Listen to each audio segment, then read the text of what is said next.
काहीही म्हटलं ना तरी तुझ्या हातून असं काही घडणार नाही त्याची मला पूर्ण खात्री आहे. तुला घराबाहेर काढण्यासाठी ही माणसं तुला कोणी ठरवत आहे? तुझा या घरात होणारा छळ नाही सोडत मला रघु काका, नाही सोडत. या सगळ्यांचा सगळ्यांची तोंड बंद केली असते मी, पण मी हा असा. राजू बेटा, मनस्ताप करून घेऊ नको. अरे देवाधिकांना तिथं वनवास चुकले नाही. ऋषी मुनींना दुर्दैवाच्या फेऱ्यातून आपली सुटका करून घेता आली नाही. तिथं आपल्यासारख्या मानवाची काय कथा. बाई बाई बाई बाई बाई, जेव्हा आपल्याला बघावं तेव्हा त्या आंधळ्याभोवती गुटमळ चालू असते. त्या आंधळ्याची जिवंतपणी समाधी बनवायचा विचार आहे वाटतं. सुनबाई, आता असं वाकडं बोलायला आमचं चुकलंय तरी का? नाही ग बाई, तुमचं काही चुकलेलं नाही. चुकलंय ते माझंच. लग्न करून या घरात आले ना ते खूपच असणार आहे तुझ्या डोळ्यात. लग्नाआधी ना या घरात अशी चोर, खुणी, आंधळी माणसं राहतात हे जर आधीच माहिती असतं ना तर या घरात येण्याचं मूर्खपणाच केलं नसतं. वहिनी, रघु काकाबद्दल गैरसमज करून घेतलायस तू. गैरसमज करून घ्यायला मी काही दुखुळी नाहीये. हा म्हणूनच या खंडाला ना घरात ठेवून घेतलंय खऱ्या कोणाची शहानिशा होईपर्यंत. नाहीतर देवाचा क्लोज लावला असतं घराबाहेर. तशी वेळ येण्यापूर्वीच मी जीव देणार असेल तर खुशाल जीव दे हो. पण मी स्वखुशीने जीव देतोय अशी चिठ्ठी लिहून ठेव. नाही उगाच नंतर पोलिसांच्या चौकशीचा आपल्याला त्रास नको. वहिनी, अगं काय बोलतेस तू? काय बोलते हे ऐकू न यायला डोळ्यावर कान पण फुटले की काय? सुनबाई, ए तू चूप. तुम्ही दोघं इथे चकाडा पिटत बसलाय. मग घरातली कामं करणार कोण? तुझा बाप की आंधळाचा बाप? सुनबाई, अगं राजूचे वडील नात्याला तुझे मावस सासरे आहेत. इथं मला माझ्या सासऱ्याचं काही पडलं नाहीये. इथे या आंधळ्याच्या बापाचं काय घेऊन बसलं? हा, तुला या आंधळ्याची दया येत असेल ना तर त्याला घेऊन तू घराबाहेर हो. हा, तेवढा 2 माणसांचा आमचा खर्च वाचेल. नाहीतरी या आंधळा दोघं तरी काय दिवे पाजवणार आहे? उगाच खायला काय आणि पुईला भात. माझ्या नशिबात आंधळेपणा आलाय. चला मी काय करू? मी सांगते ना काय करायचं ते. विष घे विष आणि जा वरून. हा, जगाला दाखवण्यासाठी 2 दिवस लढू आम्ही. पण त्यानंतर या आंधळ्याच्या कटोरीतून सुटलो म्हणून देवरावाचं गोड धोडाचं जेवण जेव. सुनबाई, ए तू काय मला तोंड बघत बसलायस? घरात खूप कामं बाकी आहेत. तुझा कर. नोकर माणसानं असं काम चुकारपणा केलेला मी खपून घेणार नाही. वहिनी, रघु काका नोकर नाही हा घरचा. हो का? मग मी कोण करेन काय या घरची?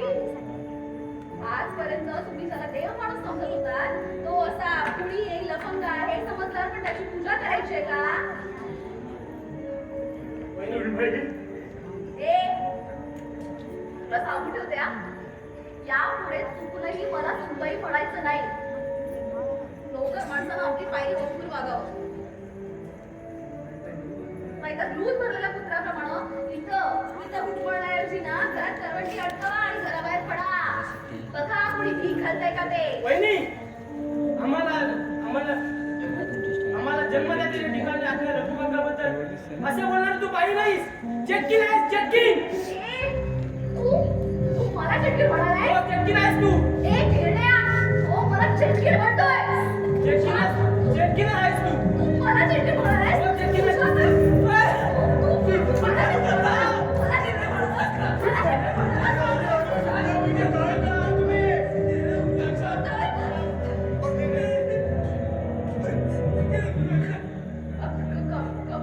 राजू बेटा तू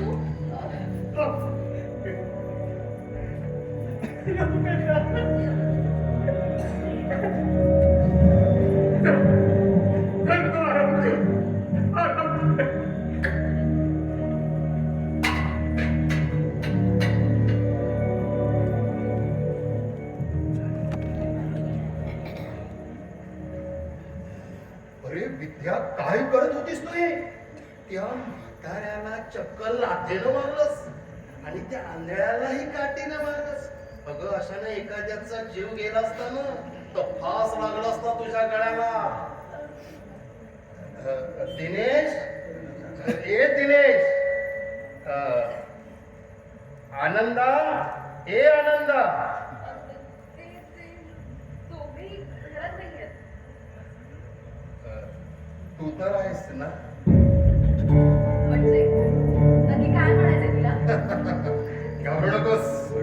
तुझ्या भूतकाळाविषयी तुला नवऱ्याला काही सांगून तुझा संसार मोडण्याचं पाप करणार नाही. एकेकाळी तू माझी प्रेयसी होतीस, पण आपलं लग्न होऊ शकलं नाही हे तुझं दुर्दैव. दुर्दैव? अरे सुदैव पण सुदैव. माझ्या सुदैवानं तुझ्या नालायकपणाची ओळख मला वेळीच पडली. असं म्हणालीस तरी मला वाईट नाही वाटत. पण लग्नापूर्वी आपण काय होतो हे सगळं विसरून तुझ्यासारख्या मुली लग्न झाल्यानंतर इतक्या बदलून संसारात एकरूप कशा काय होतात याच आश्चर्य वाटतंय. स्वतःच्या दुर्गुणाच्या आगीनं दुसऱ्यांची मनं, भावना यांची राख आंघोळ करणाऱ्याला आश्चर्य वाटणारच.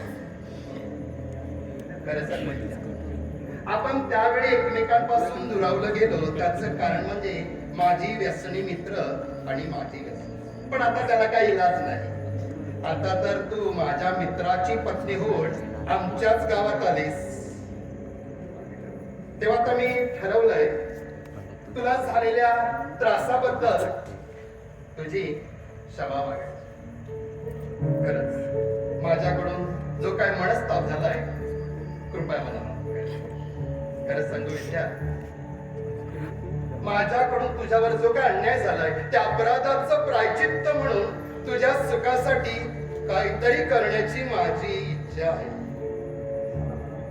मला खोटी सहानुभूती दाखवून स्वतःच्या अपराधाला पांघरून घालून बघत असेल ना, तर मी मुळीच बसणार नाहीये. अरे त्यावेळी माझ्यावर प्रेम असल्याचं वाचून माझी फसवणूक केलीस तू. अरे हो, माझा गुन्हा मी कबूल करतो, पण त्या सगळ्या गोष्टीचा मला खरंच पश्चाताप झाला. विश्वास ठेव ना माझ्यावर. विश्वासघातकी माणसावर पुन्हा एकदा विश्वास ठेवण्याचा मूर्खपणा करणार नाहीये. अरे त्यावेळी मी मनापासून प्रेम केलं होतं तुझ्यावर, पण लग्नाचं विचारताच लग्नाला नकार देऊन तू माझं प्रेम चिटकारलंस. तुझ्यासारख्या 56 पोरी माझ्यासाठी एका रात्री माझी 40,000 तयार होतील असं सांगून माझ्या प्रेमाची हेटाळणी केलीस.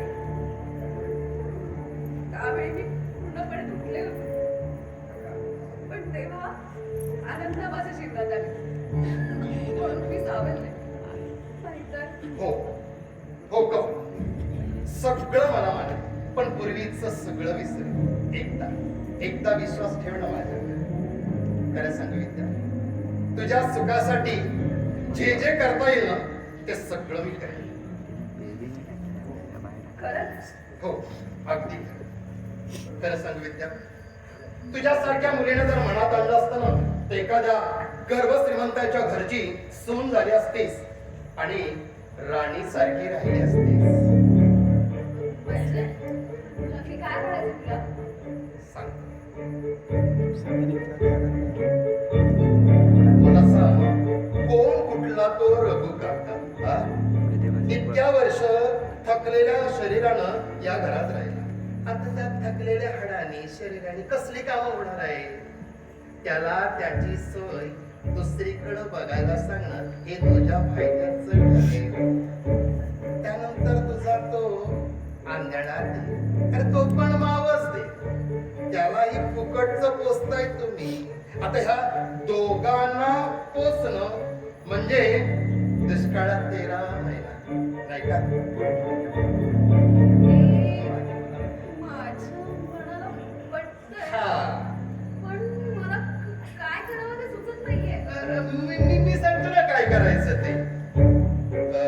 तुला बघ आयुष्यात जर श्रीमंत व्हायचं असेल ना त्या आंधळ्याच्या नावावर ना मोठ्या रकमेचा विमा उतर. काय? त्या आंधळ्याच्या नावावर त्या रकमेचा विमा? आणि त्या विम्याचे हप्ते भरायला त्या आंधळ्याचा बाप स्वर्गातून मनी ऑर्डर करणार आहे का? हळू अरे याची काळजी तू करू नकोस. हे बघ आनंदा माझा मित्र आहे ना त्याला मी मदत करेन. कसं आहे ना सुरुवातीचे काही हप्ते भरायचे आणि नंतर नंतर काय संधी मिळताच तेव्हा आंधळ्याला विहिरीत ढकलून द्यायचा. काय? विहिरीत ढकलायचं? अरे हळू कसं आहे ना एका दगडात दोन पक्षी मारायचे. राजू विहिरीत पडून अपघातानं मेला हे सिद्ध झाल्यावर विम्याचे पैसे तुम्हाला वारसदार म्हणून मिळतील. त्यानंतर थोडस वातावरण शांत झालं की दिनेशच्या जेवणातून नाहीतर सरबतातून विष द्यायचं. म्हणजे दिनेशचा खेळ प्रवास रत्ता राहिला तो खेळला रघु काका. त्याच्यावर चोरीचा आळ घ्यायचा आणि त्याला घरातून हाकलून द्यायचा. म्हणजे तुझा मार्ग मोकळा आणि माझाही. पैशासाठी राजू भाऊजींना विहिरीत ढकलून द्यायचं आणि दिनेश भाऊजींना विष घालून त्यांचा खून करायचा. खून नाही करायचा. राजूच्या दुःखी कष्टी जीवाला सुखाचं मरण मिळवून द्यायचं. आणि दिनेशचा प्रेमभंग झाला म्हणून त्यानं आत्महत्या केली असं जगाला वाचवायचं. आता हे बघ तुला जर तुझं भवितव्य घडवायचं असेल आणि तुला जर आयुष्यात श्रीमंत व्हायचं असेल तर एवढं काम तुला करायलाच हवं नाही का? ती तशी चांगली आहे पण मला विचार करायला थोडा वेळ लागेल. मूर्ख माणसं विचार करण्यात वेळ घालवतात आणि शहाणी माणसं चुटकीनिशी निर्णय घेतात. आता काय करायचं ते तू ठरव. बरं आनंद कुठं गेलाय? ते कामासाठी सकाळी बाहेर गेले. कुठे गेले ते नाही सांगितलं.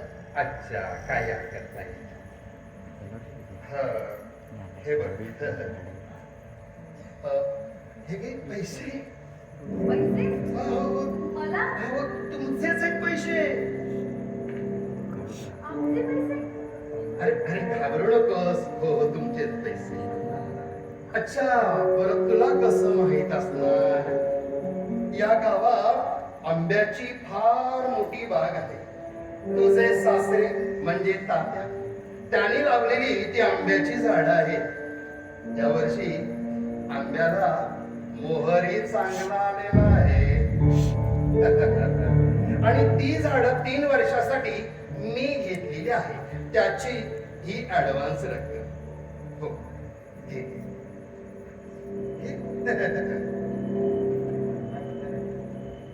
बर आनंदाला सांग नंतर येऊन भेटेल. हा येऊ. चल येतो.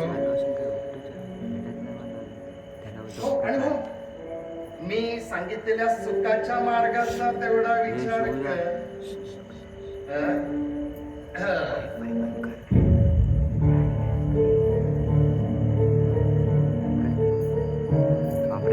त्या आंधळ्याच्या नावावर विमा उतरवायची याने सांगितलेली युक्ती तशी चांगली आहे पण त्याला विहिरीत ढकलून द्यायचं आणि दिनेश भाऊजीला विष घालून मारायचं. जाऊ दे आधी विमा उतरवण्यासाठी यांना पटवते. बघूया कसं काय जमतं ते. हा महिन्यात केरळ रघु काका केव्हापासून आतमध्ये गेलाय? इंग्रजांनी काळात एक खेळल्या. नाही गं बाई आता असं नाही बोलायचं. आता सगळ्यांची आपली प्रेमाला मागायला हवी. रघु काका अहो रघु काका जरा बाहेर येता का?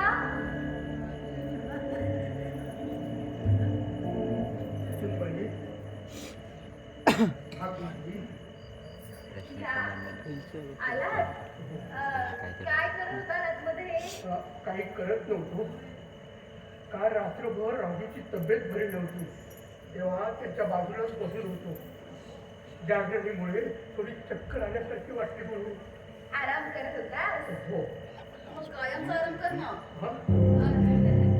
म्हणजे तू सारखं सारखं जागरण करणार, मग तुला सारखं सारखं त्रास होणार, मग तू सारखं सारखं आराम करणार. त्यापेक्षा कायमचाच आराम कर ना. ते काय माझ्या हातात आहे हो सुनबाई. ए, तो किती वेळा सांगितलं रे, मला सुनबाई म्हणत जाऊ नकोस म्हणून. विद्या, बरं झालं तुम्ही ऐकलं ते. तुम्ही ज्याला सांगितलं मला सुनबाई म्हणायचं नाही म्हणून. याच्यासारख्या कुणी माणसानं मला सुनबाई म्हटलेलं मला नाही चालणार. खरं बघा.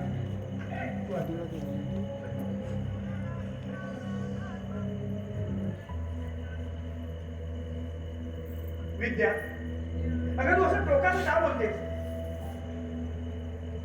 रघु काकांना आमच्यावर एवढं प्रेम केलंय, एवढी माया केली, त्याची परतफेड करणं आम्हाला कधीच शक्य नाही. बरं, ते जाऊ दे. वाटेल तर कमलाकर भेट आपल्याला. काय काय काय म्हणाला तो? अगं पण तू अशी दचकलीस का? माझा जीवलग मित्र आहे तो. नाही, त्याने ना हे 50,000 रुपये दिले. मला वाटलं तुम्ही त्याच्याकडून कर्ज बिर्ज घेतलं की काय, म्हणून दचकले. अगं कर्ज वगैरे काय नाही, यांना आपली कलमांची बाग 3 वर्षासाठी त्याला दिले, त्याचेच ऍडव्हान्स पैसे आहेत. घेऊ तुझ्याकडे. आता कर्जाची काही चिंता नाही, ते भेटेल लवकरच. आपल्या तात्यांची पुण्याई आपल्याला काही कमी पडू देणार नाही. खरं सांगू, आता मला देखील वाटतंय मी उगीच सगळ्यांशी पटकून वागले. तुझं काहीतरी चुकतंय असं खरंच वाटतं तुला? अहो, तुम्ही तरी विश्वास ठेवा ना माझ्यावर, म्हणजे इतर लोक ठेवतील. विद्या, इतरांनी तुझ्यावर विश्वास ठेवावा म्हणून मी कुणावरही जोर जबरदस्ती करणार नाही. पण आपलं पती पत्नीचं नातं आहे, आणि पती पत्नीचं नातं हे विश्वासावरच टिकतं आणि चालतं. म्हणून मला तुझ्यावर विश्वास ठेवायलाच हवा. आता मला सांग, आपल्या संसारात तू फक्त आपल्या दोघांचाच विचार करतेस की या घरातल्या सगळ्या माणसांचा विचार करतेस? मी शांतपणे विचार केला आणि मला कळून चुकलंय की शरीराला धडधाकट असलेल्या माणसांचा विचार करायची काही गरज नाही. पण राजू भाऊजी, तुमचे मावस भाऊ असले ना तरी त्यांच्या आईने या घरासाठी खूप काही केलं असं ऐकलंय. शिवाय तुम्ही सगळे किती माया करता त्यांच्यावर. त्यामुळे आंधळेपणामुळे मातीमोल होणाऱ्या त्यांच्या आयुष्याचं सोनं द्यायचं ठरवलंय मी. म्हणजे राजू बद्दल नक्की काय विचार केलायस तू? त्यांच्या नावावर 25 लाखांचा विमा उतरवायचा. काय? राजूच्या नावावर 25 लाखांचा विमा? हा, म्हणजे आपल्या परिस्थितीमुळे आपल्याला ते नाही शक्य होणार सहज, पण आपण करू काहीतरी. अहो, असं चक्की बघून माझ्याकडे काय बघताय? मी असं काहीतरी दुसरं यावर विश्वास बसेल तयार तुमचा. पण राजू भाऊजींचं भलं व्हावं असंच मला वाटतंय. राजू भाऊजींच्या अशा स्थितीत त्यांच्याशी कोणी लग्न करायला तयार होईल असं मला नाही वाटत. पण त्यांच्या नावावर एवढ्या मोठ्या रकमेचा विमा आहे हे ऐकल्यावर एखादी गरिबा घरची मुलगी पटकन तयार होईल. आणि असं झालं तर त्यांना जन्माची सोबती मिळेल.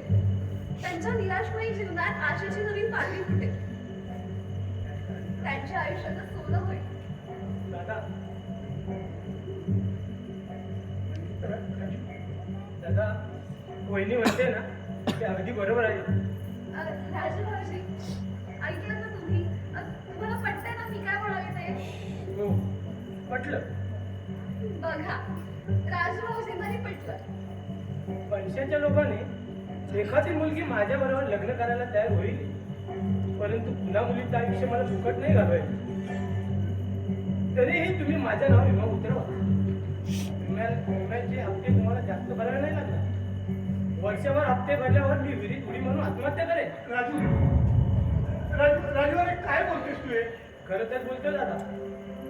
तुम्ही सांगायचं, पाय घसरून राजू विहिरीत पडला आणि मेला. पंचनामा झाल्यावर वारस म्हणून विम्याची रक्कम तुम्हाला मिळेल निदान माझ्या मरणाने तुम्ही तरी सुखी व्हाल. राजू असं नको बोलूस रे. दादा तू वाईट वाटून घेऊ नको. नाहीतर माझ्यासारख्या आंधळ्या ऐकतं घेणाऱ्या माणसाला जगून तरी काय उपयोग आहे रे.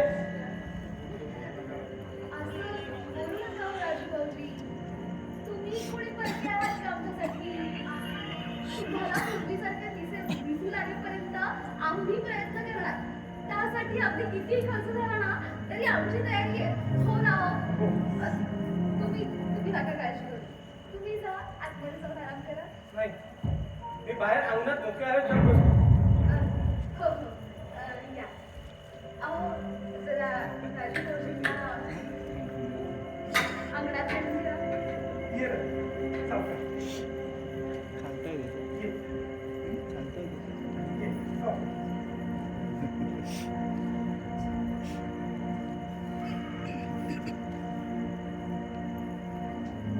या अंगणाला आम्ही बोललेलं कसं काय कळलं? दरवाजा बघून आमचं बोलणं चोरून ऐकत होतं वाटतं.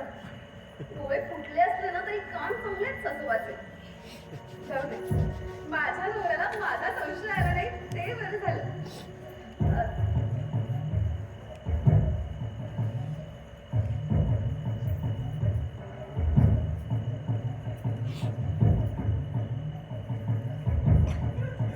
विद्या, अगं राजूबद्दल इतक्या आपुलकीनं बोललीस तू, किती समाधान वाटलं बघ त्याला. खरं सांगू, आज मला वाटतंय मी भाग्यवंत म्हणून तू माझ्या जीवनात आहे. पण माझ्या मनाला एक गोष्ट खटकते. कोणती? तो रघु काका खुनी लफंग आहे हे समजलं, पण तुम्ही तर आपल्या घरात का ठेवून घेतलंय? त्याच्या पूर्वायुष्याची माहिती घेण्याचा मी प्रयत्न करतोय, पण विनोद सारख्या परक्या माणसाच्या शब्दावर विश्वास ठेवून रघु काकाला गुन्हेगार मानणं माझ्या मनाला काही पटत नाही. पण विनोद म्हणतो त्याप्रमाणे रघु काका खरंच खुनी असेल तर तू म्हणतेस त्याप्रमाणे रघु काकाला क्षणभर सुद्धा या घरात मी थारा देणार नाही. म्हणजे माझं म्हणणं पटतंय तुम्हाला? शांत डोकं ठेवून काही गोष्टी पटवून घ्याव्या लागतात. शेवटी बायको आहेस तू माझी. काय? शेवटी बायको मी तुमची? मग पहिली कोण? अगं बाई, तसं नव्हतं म्हणायचं मला. किती घाबरताय? अहो थट्टा केली मी तुमची. असं तुमचं हे वागणं बघून ना कोणालाही वाटेल की अगदी बायकोच्या मुठीत हात सोडून. मी जरी बायकोच्या मुठीत नसलो तरी बायको माझ्या मिठीत आहे. अहो सोडा, किती बघेल. बघितलं तर बघितलं, त्यात काय. बायको मुठीत असल्याचा आणि मिठीतही असल्याचा हा पुरावा आहे. विद्या, खरं सांग, आजचा दिवस आपल्या आयुष्यातला अगदी आनंदाचा दिवस आहे. अगं बाई, तू कसं काय? पहिलं म्हणजे घरातल्या माणसांबद्दल तुझं बदललेलं मत आता घरातल्या सगळ्या माणसांच्या भविष्याचा तू विचार करू लागला. आणि दुसरं?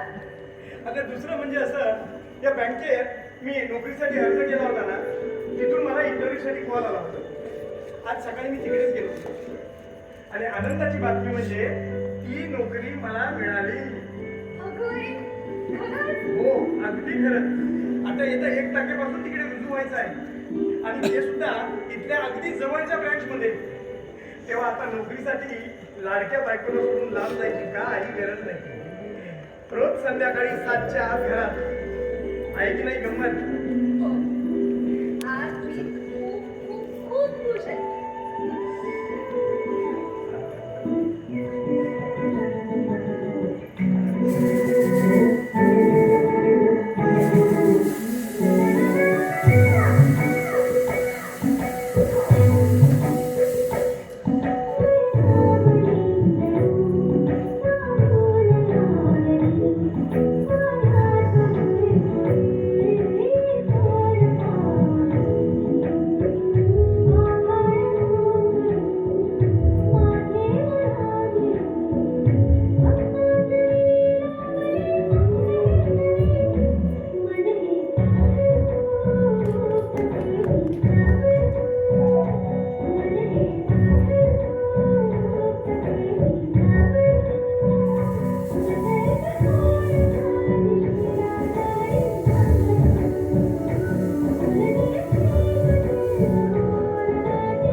तुझा संशय मला मी डोळे झाकून येतो.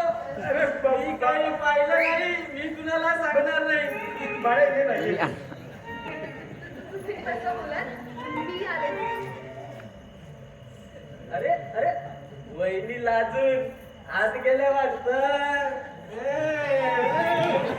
तू पण ना बाळ्या. अरे आता लाजण्यासारखं राहिलंय काय? घराघरात टीव्ही आल्यापासून काळोखातील निघायला अगदी उजेडात आला. सगळं कसं उघड उघड बघतो आपण टीव्ही.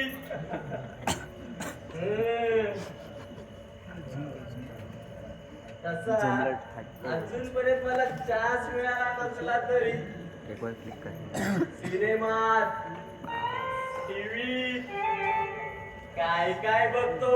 काय काय हिरो हिरोईन एकमेकांसाठी तडफडतात. कधी कधी गाणं म्हणतात, पावसात भिजतात, गवतात लोळतात आणि लोळता लोळता एकमेकांचं चोळतात. काय बोलतात डोकंच कळतात रे. काही कारण नसताना हिरोईन हिरोच्या गळ्यात पडते. मग हिरो लिपस्टिक लावलेल्या तिच्या ओठाचा मुंगा घेतो. मग दोघं गाणं म्हणतात. चल गवत शिरवण गंमत करू, उगाच येळ आता लावू नको. चल गवतात शिरवण गंमत करू, उगाच वेळ आता लावू नको. रंगान तू गोरी गेलीस गे गोरी, जवळ ये लागू. अगं ये जवळ ये लागू. अगं ये ग ये जवळ ये लाजू नको. पण गावतात शिरल्यावर काटा भलत्याच ठिकाणी घुसला तर अवघड जागेच्या दुकानावर बसायचं. एवढं कसं समजत नाही यांना. तुला चांगलाच अनुभव दिसतोय. होय, अनुभवाने हा पूर्वीचा बाळ्या राहिला नाही. आता एकदम शहाणा झालाय. आता मी ठरवलंय, आता पोरीच्या मागे लागायचं नाही. असा पराक्रम करायचा की पोरी आपल्याच मागे लागल्या पाहिजे. प्रेमभंगामुळं चांगला स्पष्टताच झालेला दिसतोय. अहो प्रेमभंग झाला म्हणून पश्चातापाचा अभंग गात फिरायला हा बाळ्या मूर्ख राहिला नाही. अहो एक नाही तर दुसरी, दुसरी नाही तर तिसरी. वहिनी, माझं की नाही त्या सोनालीवर प्रेम होतं. सोनाली म्हणजे ती घोरपड्यांची सोनाली काय? अगदी बरोबर ओळखलास तू. तीच घोरपड्यांची सोनाली. स्वतःला ना एकदम ऐश्वर्य राय समजणारी. रंगानं काय कुळकुळीत घुस, नाकानं नकटी, अंगानं चपटी. अहो पण काय करणार, तारुण्याच्या बेहोशीत ती मला रूपसुंदरी वाटायची. तिला बघून एक गाणंही म्हणायचो. होय का? कोणतं? नच सुंदरी करू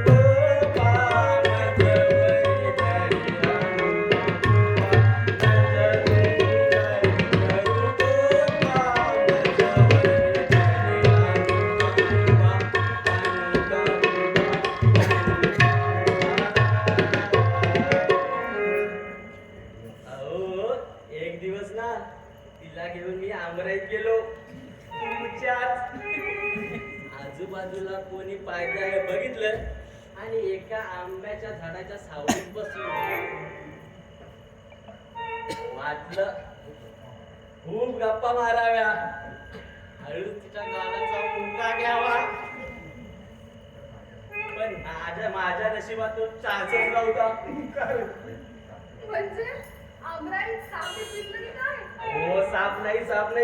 अहो बुधवारच्या बाजारात गेलेला तिचा बेवडा बाप त्याच वाटेला गडबडत आला आणि त्याने आमचा चाललेला लवजीत बघितला आणि वो वाढव्याप्रमाणे भडकला. मी काय थांबतोय, मी लगेच पळालो.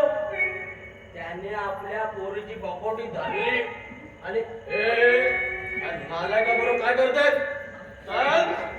चाल इथून, आणि फरफटीत घेऊन गेला आणि झोड जोडली तिला. तसंच तिच्यावर बसलेलं माझं प्रेम चौकालीला गाजल माझीप्रमाणे पळूनच गेलं की नाही हो? मग काय दुसरीच्या प्रेमात पडला? नाही. अहो, दुसरी स्वतःहूनच येऊन म्हणाली, माझं की नाही तुमच्यावर लई प्रेम आहे, माझ्याशी लगीन करा. दादा, चांगल्या पगाराची असलेली लोक मुलगी आहे ती. अरे वा, मग लॉटरी लागली म्हणायची तुला. नशिबान आहेस बेटा, नशिबान आहेस. हो दादा, लॉटरी तर लागल्या, फक्त एकच, तिच्या एकदा घरच्याची होकाराची वाट बघतोय. तिच्या घरच्याची होकार आला तर लगेच पार उडून दिला, पण तिच्या दाताने मात्र मला धागा दिला. म्हणजे सावली बिलिंग काय? नाही, सांगतो. स्टोरेज फुल झाला आहे सगळं. अहो, तिला घेऊन एका आमराईत गेलो. बाळूभाऊजी पुन्हा आमराईत? अहो, आपल्या गावात आंबराईच्या दुसरी कुठं जागाच आहे का? तिला आंबराईत घेऊन गेलो आणि झाडाच्या सावळीत बसलो. आता ठरवलं होतं, हा ज्या झालाय तो सोडायचा नाही. थट्टा मस्करी करता तिने मला चिमटे काढायला सुरुवात केली. मग मी हा गाडी काय सोडतोय तिला, मी सुरुवात केली की नाही, दुखल्या करायला सुरुवात केली. ती जोरजोरात हसायला लागली आणि हसता रडायला लागली. का रे? आधी मलाही काही समजलं नाही. मी तिला जवळ गेलं, सोनू, बाबू, पिल्लू काय झालं ग? तेव्हा हसत मला म्हणाली, मला बापा तू कवळी कुठं उडाली, मला बापा तू कवळी कुठं उडाली. अरे काहीतरी समजेल असं बोल. अरे माझ्या दातांची कवडी कुठं तरी उडाली असं म्हणाली ती. असा माझी झालेली मजेत बघून तुम्ही पोटभर असा. तसं नाही बाळूभाऊजी. अजून हसताय का तुम्ही? अजून हसतायच ना? आता तुला वाटत असेल ती म्हातारी आहे, पण ती म्हातारी नाही, चांगली 25ची तरुणी आहे. एका अपघातात तिचे दात पडले होते म्हणून कवळी लावली होती, एवढं. अरे मग त्याला काय होत आहे? देव उडवून लग्नाचा भार. माझा पण तोच विचार आहे, फक्त तिच्या घरच्याची होकाराची वाट बघतोय. तस आमच्या लग्नाचं निश्चित होईपर्यंत अहो असेल तुमच्या ओळखीची कुणी मुलगी किंवा बाई, अहो असेल तुमच्या ओळखीची कुणी मुलगी किंवा बाई, तिला सांगा या बाळाला आहे लग्नाची गाई आहे, लग्नाची गाई आहे, लग्नाची गाई आहे, लग्नाची गाई. कधी करशी लग्न माझे तुझे गावी देवा, कधी करशी लग्न माझे तुझे गावी देवा. सोड म्हणतो, कॉलर सोडा. दिनेश बाग त्याचे परिणाम आहेत. सोड सोड ना. सोड म्हटलं. बरं झालं आनंद तू घरी असते. तुझ्या समोरच काय तो फेसला होऊन जाऊ दे. अरे कमलाकर काय झालंय काय? अरे काय झालं काय, विचार तुझ्या भावाला काय झालं ते. या नादा माणसावर विश्वास ठेवू नको. असा अनाथा बजावला असताना सुद्धा तू या माणसाला आमराई दिलीस. अरे इतर व्यापाऱ्यांचा काही दिवाळा वाजला होता का? या माणसावर ज्याने विश्वास टाकलाय त्यांना आयुष्यातून उठवलाय या माणसाला, आणि या गावभर चांगला सुटलाय. वहिनीच्या आयुष्यात तर चांगलं नाही. असं खोटे नाट्य आरोप करून काय म्हणणार आहे तुला? आनंदा, वहिनींच्या आईबद्दल मी घाणेरडं बोलेनच कसं? आता माझे काका आणि वहिनींच्या आई मुंबईला एकाच चाळीमध्ये राहतात आणि म्हणून मी त्याला ओळखतो. असं तुला मी मागे सांगितलं. वहिनी आनंदा, वहिनींची आई मला माझ्या आई समान आहे रे, आणि विद्या वहिनी तर मला माझ्या बहिणीसारखी आहे. असं असताना मी कसं रे बोलेन वहिनींबद्दल? तुला काय वाटलं तुला तो वहिनीलाच विचार वहिनीलाच विचार. मी बोलवू शकतो का असं? विद्या, हे विद्या, जरा बाहेर ये बघू.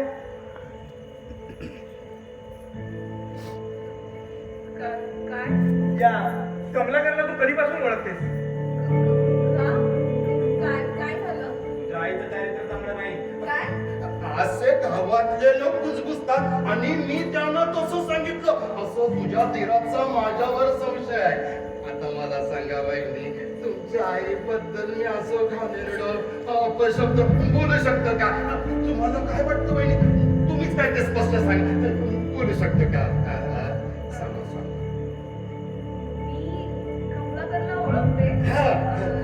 त्यामुळे तो असं काहीतरी बोलेल माझ्या आईबद्दल असं मला नाही हा, वाटत. मग दिनेश भाऊजी, या ना त्या मार्गानं बहिणीचा काटा काढायचा निर्णय दिसतोय तुमचा. पाहिलंस आनंदा, तुझ्या आणि माझ्या मैत्रीमध्ये कसं तेढ निर्माण करण्याचा प्रयत्न करतो तुझा भाऊ. हे बघ आनंदा, भावाच्या अशा वागण्यानं तुझा संसार एक दिवशी उद्ध्वस्त होईल. जरा शिकरे भावाकडे शिकरे. हे चले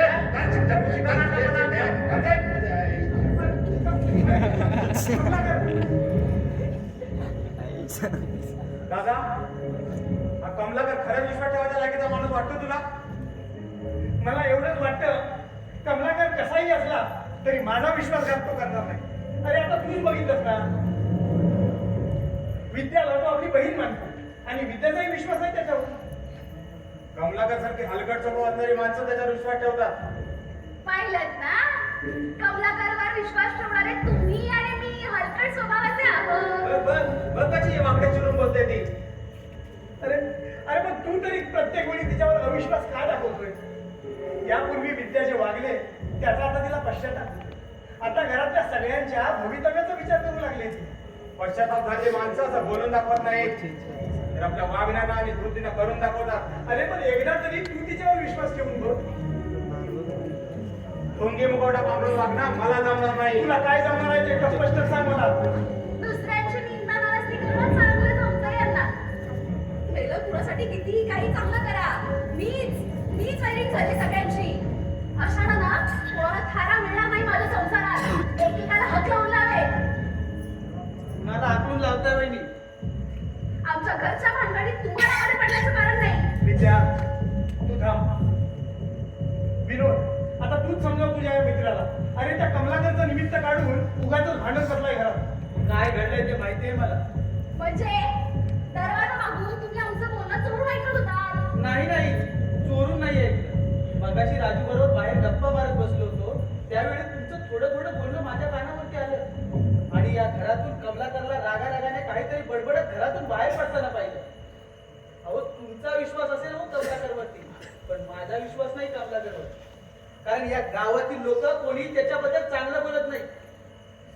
आणि या तुमच्या दोघांचा विचार करून त्या कमलाकरनं राजूच्या नावावरती मोठ्या रकमेचा विमा उतरवण्याची युक्ती सुचवली विद्यावहिनीला. विचारा. काय कमलाकरनं युक्ती सुचवली? मला वाटलं होतं तो निर्णय विद्याचा स्वतःचा असेल. विद्या, विनोद म्हणतो ते खरं आहे? घ्या. म्हणजे तुम्हालाही खरं वाटलं ना? म्हणजे तुमचं बायकोवर नाही, पण या परक्या माणसावर तुमचा विश्वास आहे. राजू भाऊजींच्या नावावर 25 लाखांचा विमा उतरवण्याची मी युक्ती सुचवली. त्यात माझं काय चुकलं? उगाच अर्थाचा अनर्थ करून मलाच इथे कुठे काय ठरवलं जातंय. आणि तुम्हालाही हे सगळं खरं वाटतंय ना? काय खरं काय खोटं मला काहीही कळत नाहीये. तू आता आज जा, उगाच डोकं खाऊ नकोस माझं. म्हणजे माझ्या बोलाने तुमचं डोकं उठायला लागलंय तर? ठीक आहे, मीच वैरिक झाले सगळ्यांची. ठीक आहे, मी आतमध्ये जाऊन रॉकेट होतून मग पेटवून घेते स्वतःला. आणि तुम्हा सगळ्यांना ना खडी फोडायला पाठवते की आहे ना ते बघा. विद्या, विद्या, विद्या, दादा पाहिलंच विनोद. अरे असं चाललं आमच्या घरात. अरे वहिनीच्या मनात काय आहे ना तेच कळत नाही. पण विनोद, तू रघु काकाच्या त्या बाबतीत म्हणालास ते आम्ही त्याच्यावर कसा विश्वास ठेवायचा? म्हणजे तुला काय वाटतं रघु अक्कलबद्दल माझं काही कारच नाही असं. अरे तसं नाही रे. आणि तसंही असेल तर तूच का विचारत नाहीस रघु अक्काला की त्याच्या बायको मुलीचं काय झालं म्हणून? आणि का बोलत नाही रघु अक्का? आणि त्याची बायको मुलगी जिवंत असेल तर इथं का राहिला असता रघु अक्का इतकी वर्ष? छे.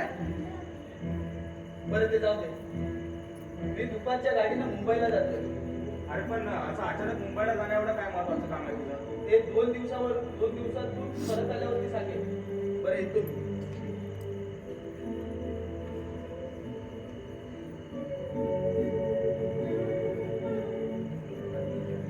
आता काही करून रघु काकाला बोलतं करावंच लागेल. त्याशिवाय या संशयवादाचा शेवट होणार नाही.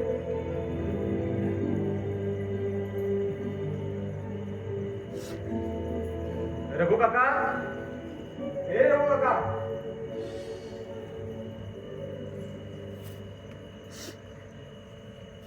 दिले मला हाक मारले. तुला काही खाऊ होतं का? नाही, मला काही नकोय. पण मला तुला काही विचारायचं आहे. हो होय ना? हो. तुला माझ्या पूर्व आयुष्याबद्दल जाणून घ्यायचं आहे. हो. सांगतो. ही माझ्या दुर्दैवाची कहाणी आहे. त्यावेळी तात्याला सांगितली होती. आज तुला सांगतो. दिनेश, माझं लग्न झालं होतं. मला एक मुलगी होती. अगदी सुखात चालला होता माझा संसार. पण माझ्या सुखी संसाराला कुणाची तरी दृष्ट लागली आणि मी आजारी पडलो. औषध उपचार करूनही गुण येईनाहे. 4-5 महिने मी कामावर जाऊ शकलो नाही. त्यात माझी नोकरी गेली. घरात कमाईचं दुसरं साधन नव्हतं. त्यामुळे नाईलाजानं माझ्या बायकोला मोलमजुरीसाठी घराबाहेर पडावं लागलं. ती एका काजू सोलण्याच्या फॅक्टरीत कामाला जाऊ लागली. आणि बोल रघु काका, बोल. मनात साठलेलं बाहेर येऊ दे. मन हलकं होईल तुझं. जास्त पैसे मिळावे म्हणून जास्त वेळ काम करत होती. घरात पैसा येत होता. 2 वेळचं अन्न मिळत होतं. माझं औषध पाणी होत होत.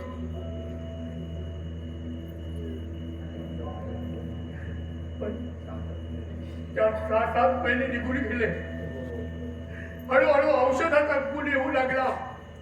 मी हिंडू फिरू लागलो. आणि एक दिवस कानाचे पडदे फाडून टाकणारी कुजबूज घराचा उंबरठा ओरडून माझ्या कानापर्यंत आली आणि माझ्या अंगाची आग आग आली होती. म्हणजे असं काय घडलं होतं? हे सांगायला माझी जीभ टचावत नाही रे. पण मला ते ऐकायचंय. माझी बायको फॅक्टरीच्या मालकाच्या प्रेमात पडली. त्याचे आणि तिचे अनैतिक संबंध आहेत असे हे लोक उकड बोलू लागले होते. ते खरं होतं का दुसऱ्याचा संसार उद्ध्वस्त करून पाहणाऱ्या विघ्न संतोषी माणसाची कुजबूज होती ती? खरं की खोटं हे तिचं तिला आणि त्या देवालाच माहीत. पण एक गोष्ट माझ्या लक्षात आली होती. ती माझा स्पर्श काढू लागली होती. ती माझ्यापासून दूर दूर जाऊ लागली होती. आणि त्यामुळे माझ्या मनात संशयाचं वादळ उठलं. खऱ्या खोट्याची शहानिशा करण्यासाठी एक दिवस तिला मी विचारलं. पण तिने काहीही न सांगता गप्प उभी राहिली, फक्त ऐकत उभी राहिली. त्यानंतर अनेकदा तिला विचारण्याचा प्रयत्न केला आणि खरं काय आहे हे जाणून घेण्याचा प्रयत्न केला, पण एकाही शब्दाने तिने काहीही न बोलता फक्त ऐकत उभी राहिली.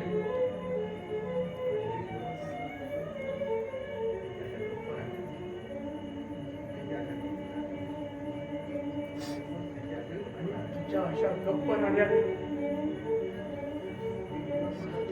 एक दिवस माझा संयम तुटला आणि मी तिला वाटेल तसं म्हणलो. एवढंच नव्हे तर तिच्यावर हात ठोकला होता.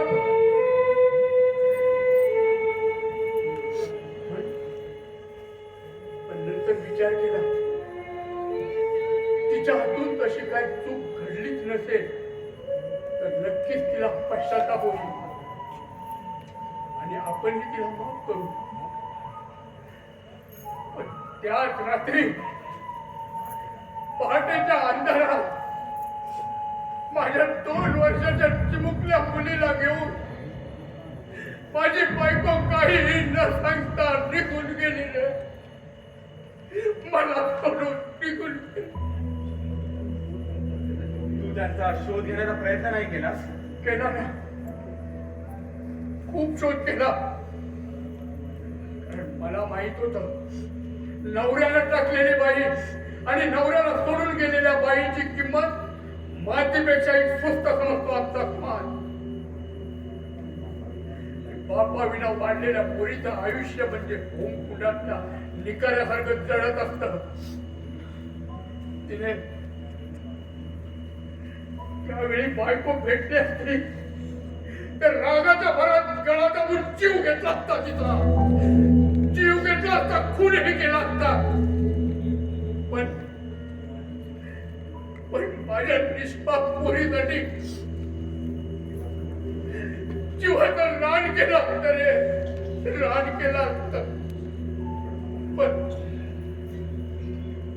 पण मला कसली संधी मिळाली नाही. ना बायकोचा जीव घेण्याची, ना पोरीला जीव लावण्याची.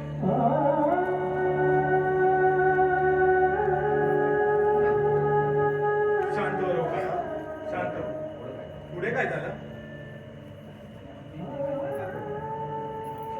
माझं म्हणायला या जगात दुसरं कोणीही नव्हतं माझ्यासोबत. बहिणीचंही लग्न झालं होतं. घरात जगात फक्त मी एकटाच होतो.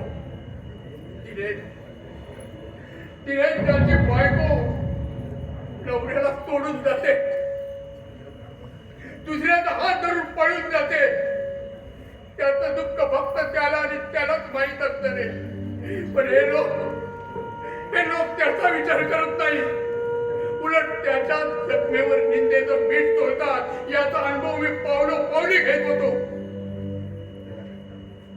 आणि या सगळ्याला कंटाळलो. मी हे घर सोडलं, मी गाव सोडला. रस्ता दिसेल तिकडे आणि पाय नेतील तिकडे चालत राहिलो. पुन्हा तानाची काट्या कुट्याची कसलीही पर्वा न करता चालत राहिलो. 2 दिवसात माझ्याजवळ असलेले पैसेही संपले. 2 दिवस फक्त पाणी पिऊन काढले, पाणी पिऊन काढले. मनाने तर खचून गेलोच होतो, शरीरातही त्रास उरलं नव्हतं. मग विचार केला, अरे मग ही जगण्याची धडपड कशासाठी आणि कुणासाठी?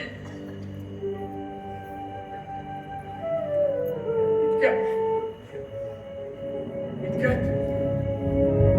दूरवरून मैदानावर येणारा ट्रक दिसला.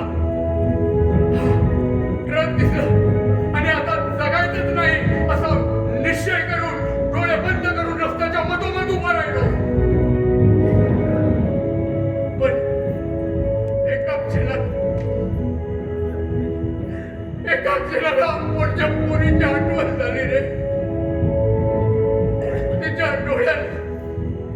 तिच्या आठवणीनं डोळ्यात पाणी आलं, डोळे पाण्याने भरले.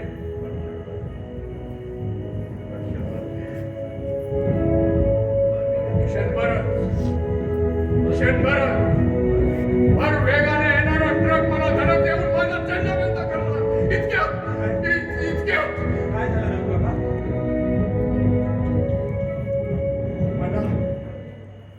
मला कुणीतरी मागे ओढलं आणि माझं मरण टळलं. तुला जीवदान देणारी व्यक्ती कोण होती?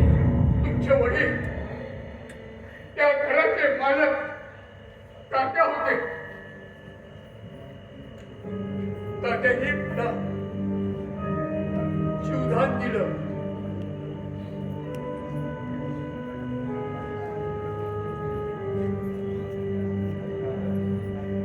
माझी कर्म कहाणी ऐकून ते मला इथं घरात घेऊन आले. त्या घरात मला त्यांनी आसरा दिला. तुम्हा पोरांमध्ये माझं मन रमलं आणि माझ्या आयुष्यातील तो दुर्दैवी प्रसंग मी विसरून गेलो. ज्या दिवशी आनंद लग्न करून सुनबाईला या घरात घेऊन आला, त्या दिवशी माझ्या पोरीच्या आठवणीनं जीव कासावीस झाला.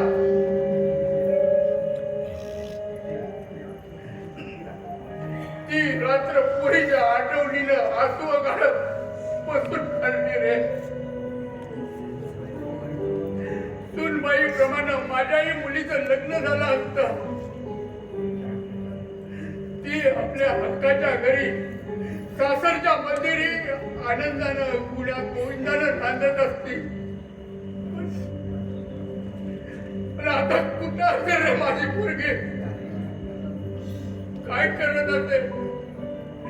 काय झालं असेल तिथं?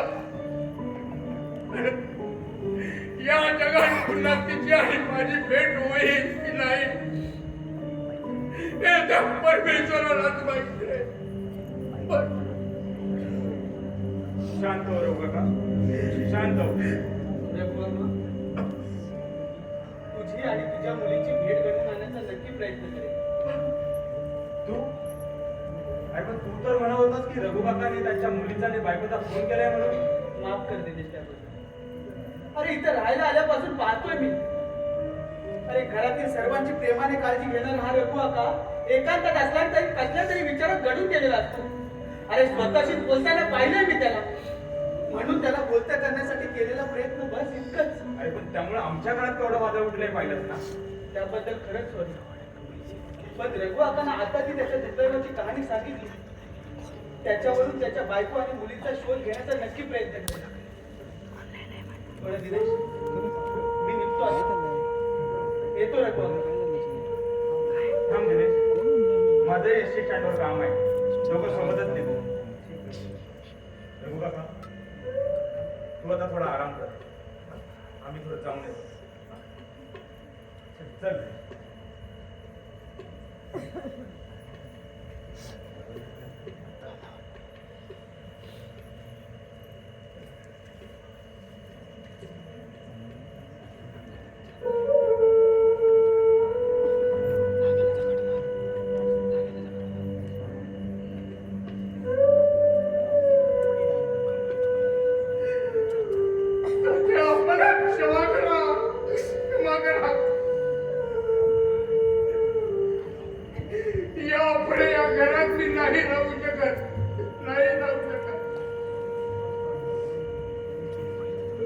माझ्या सहनशक्तीच्या पलीकडे गेला हो तात्या.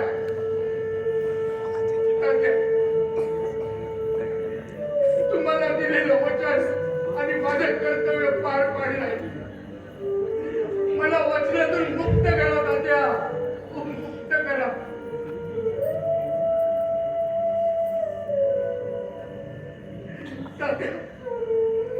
तात्या मी हे घर सोडून जाण्याचा निर्णय घेतलाय हो. आता या घराची काळजी घेण्यासाठी, या संसाराचा डोळ्याला सांभाळण्यासाठी, या घराची मालकी, या संसाराची मालकी आली आहे. तात्या तात्या या घराला आता माझी गरज नाही उरली नाही उरली नाही उरली नशिबात माझ्या नशिबात माझ्या काय लिहिले तुझ्या दारी देवा मी काय पाप केले रे काय पाप केले तुझ्या दारी देवा मी काय पाप केले रे काय पाप केले मायले कराला सोडून या गेली मायले कराला सोडून या गेली बाप आणि लेकीची का काटा तूट झाली बाप आणि लेकीची का काटा तूट झाली पंख हे माझे देवा पंख हे माझे देवा गळून या गेले तुझ्या दारी देवा मी काय पाप केले रे काय पाप केले तुझ्या दारी देवा मी काय पाप केले रे काय पाप केले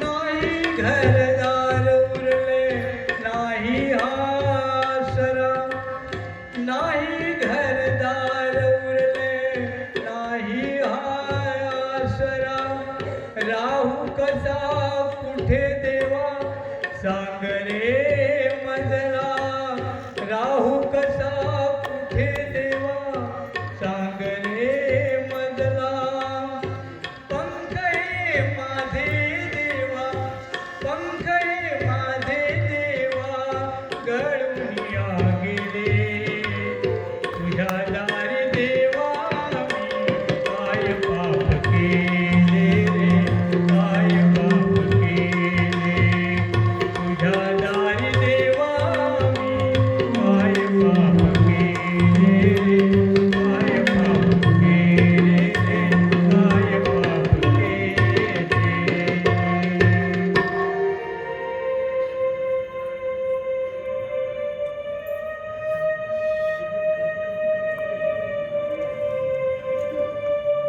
वन ओव्हर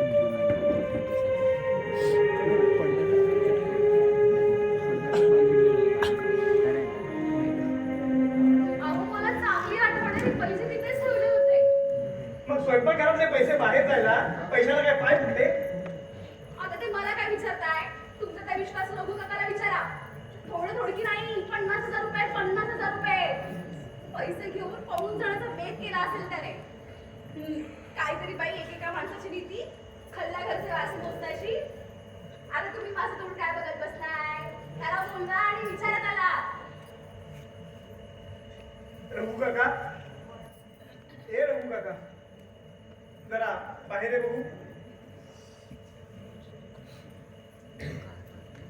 आनंदा मला बोलवलं काही हो होतं का रघु काका स्वयंपाकघरात भडीवर विद्याला काही पैसे ठेवले होते ते पैसे आता तिथे नाही आहेत तू उचलून कुठे बाजूला ठेवलेस का अहो उचलून ठेवलेस का म्हणून काय विचारताय चोरलेस का म्हणून विचारा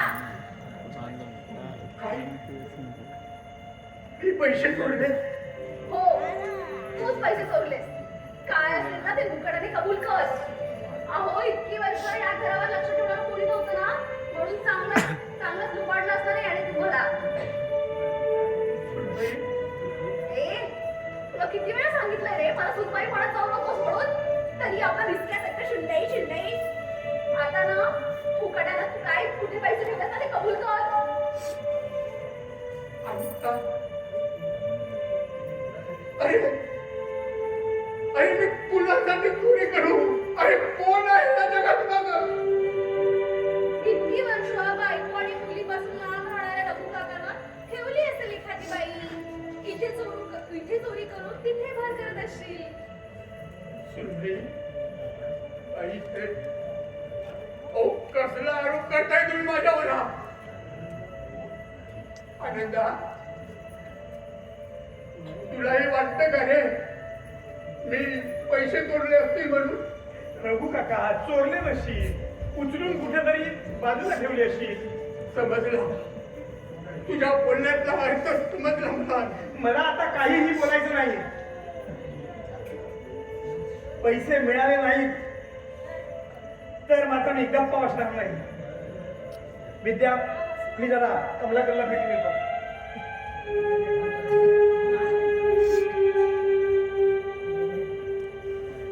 सुनबाई,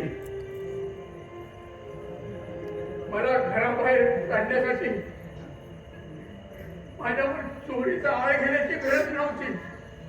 अहो, फक्त जा म्हणून सांगितलं असतं तरीही गेलो असतो मी. तसं असतं ना तर मी सांगण्यापूर्वीच गेले असतात. खरं आहे, तुम्ही या घरात आल्यानंतर घरातील वातावरणात झालेला बदल पाहून एक मला कल्पना होती की अशी वेळ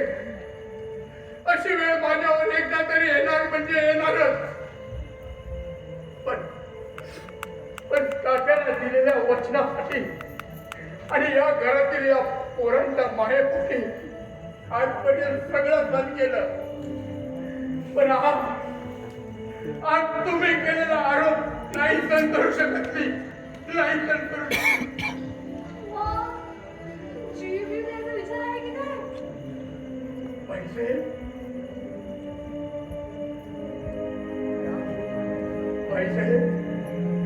यापुढे मी या जगात असेल किंवा नसेल तुमच्या पायाजवळ एक विनंती आहे, राजूला चांगला सांभाळा. म्हणजे तू इथून निघून जाण्याचा निर्णय घेतलास तर जा बाबा, जा एकदाचा. आणि हो, राजू भाऊजींची मुळीच काळजी करू नकोस हा. म्हणजे कसंही झालं तरी माझ्या नवऱ्याचा मावस भाऊ आहे तो.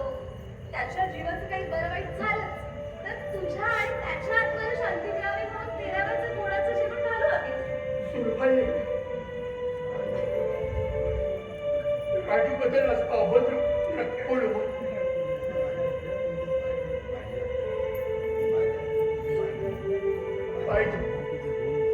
राजू बद्दल असं अभद्र नका बोलू. पाहिजे असलं तर मी तुमचे पाय धरतो. थांबा, उगाच माझ्या पवित्र पायाला स्पर्श करून माझे पाय मिटावू नकोस. उगाच रडून दाखव दे खेळणं. तुझ्या या असल्या रडण्यानं माझ्या काळजाला पाणी फुटणार नाहीये. पैसे खरं देवता आहात तुम्ही, देवता. तर एकदा तुमच्या पायाची धूळ माझ्या मस्तकी लावून मला पावन होऊ दे, मला पावन होऊ दे. चल हात बाजूला.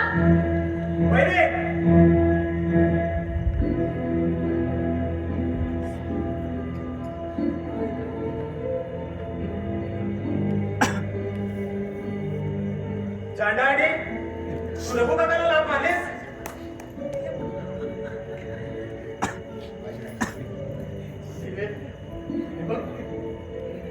बाई साहेबांचं काही चुकलं नाही. अरे माझं चुकलं, माझा पाय घसरून पडलो. चुप बस. म्हणजे पाय घसरून पडलो, माझा चुकला. अरे प्रत्येक वेळी तुझा कसं चुकता? हे बघ, मी काय म्हणत होतो. तू काय म्हणू नकोस आता. तू आता आराम कर. ठीक आहे, नाही बोलत.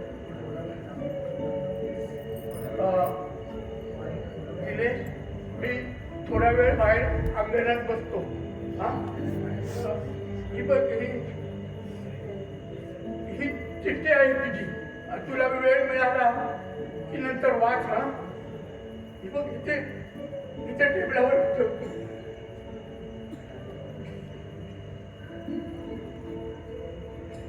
आता येऊ दे दादाला घरी. आजच निर्णय नावाला लावतो तुझ्या भागण्याचा. धमकी देताय मला मला लावा.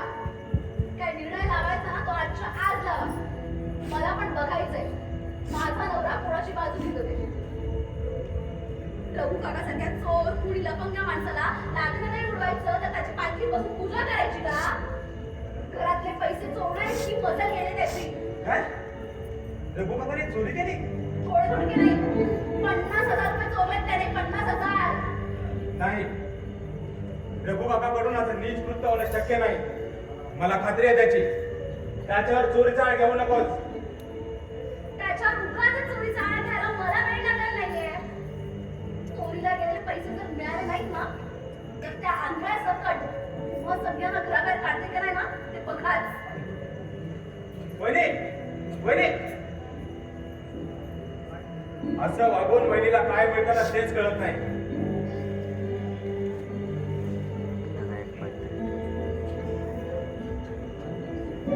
रघु काका, हे रघु काका.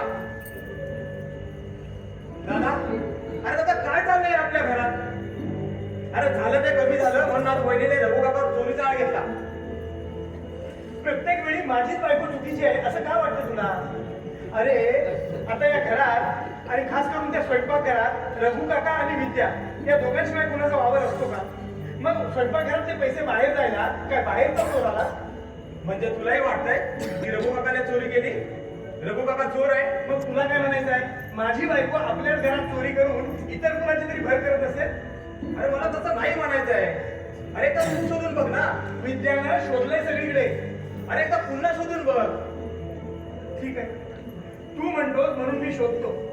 पण माझी खात्री झाली पैसे रघु काकानेच घेतलेले असावेत आणि घरातले पैसे मिळाले नाही तर मात्र मी कुणाचीच गय करणार नाही. दादा आता तू तरी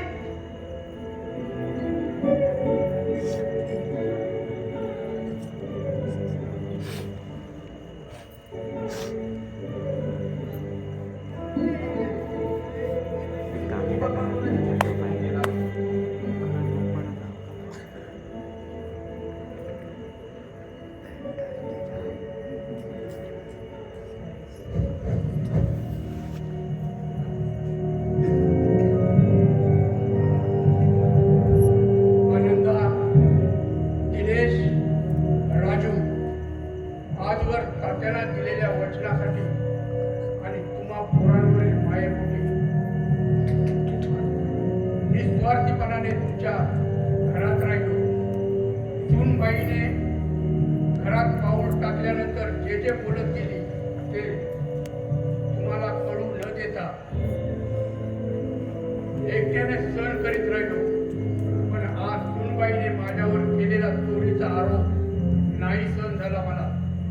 पोरांनो, माझ्यापासून दुरावलेल्या माझ्या पोरीची शपथ घेऊन सांगतो, मी चोरी नाही केली मी चोरी.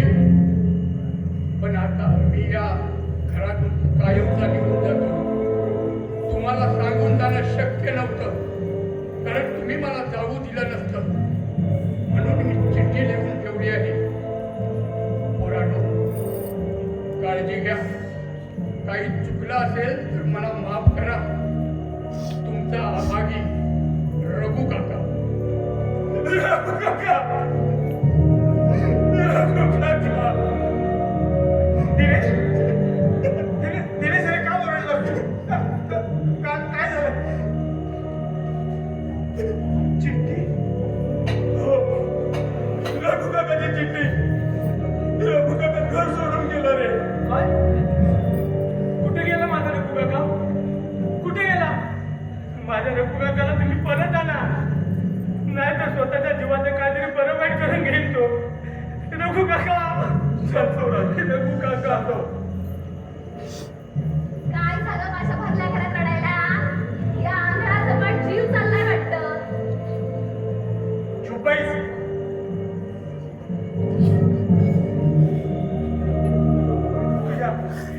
तूच रघु काकावर चोरीचा आळ घेतला.